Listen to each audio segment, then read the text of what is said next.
పశ్చిమ బెంగాల్ ముఖ్యమంత్రి రాజకీయాలు చేసినట్లుగా ఎవరు రాజకీయాలు చేయలేరు. ఆవిడకి తెలుసు హిందువుల్ని ఎప్పుడు నొక్కాలో, క్రిస్టియన్స్ని ఏ విధంగా దారికి తెచ్చుకోవాలో.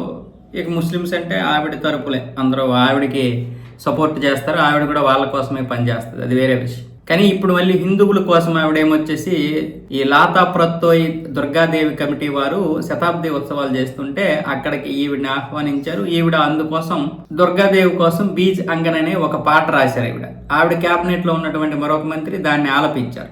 ఇదంతా నిన్న మొన్న రిహార్సల్ అయింది. అక్కడికి వచ్చి బాగా పాడారు, ఆవిడ బాగా రాశారు అని అందరూ అయితే చప్పట్లు కొట్టారు, మంచిగా హర్షం వ్యక్తం చేశారు.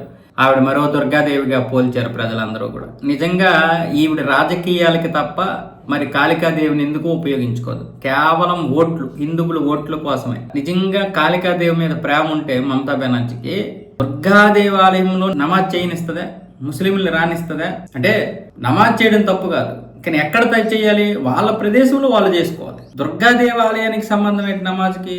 ఇదంతా మత సామరస్యం అంట. మరి అదే దుర్గాదేవి పూజ మసీదుల్లో చేయించవచ్చు కదా, మరి అది మత సామరస్యం అవదా? ఇదేం దౌర్భాగ్యం. అక్కడ హిందువులు కూడా అలాగే తయారయ్యారు, ఆవిడకే సపోర్ట్ గా ఉన్నారు. కనీసం సగానికి సగం మంది హిందువులు స్పందించడం లేదు. అక్కడ మిగతా సగం మంది బాధపడతారు కానీ ఆవిడని ఎక్కడ వ్యతిరేకించలేరు. ఇలాంటి దౌర్భాగ్యమైనటువంటి పరిస్థితులు ఉంటాయి పశ్చిమ బెంగాల్లో. పైగా రేపు వచ్చే సంవత్సరం ఎన్నికలు ఉన్నాయి కదా, ఇప్పటి నుంచే మొదలెట్టేసింది ఈవిడ ఈ విధంగా ప్రచారాలు చేయడం.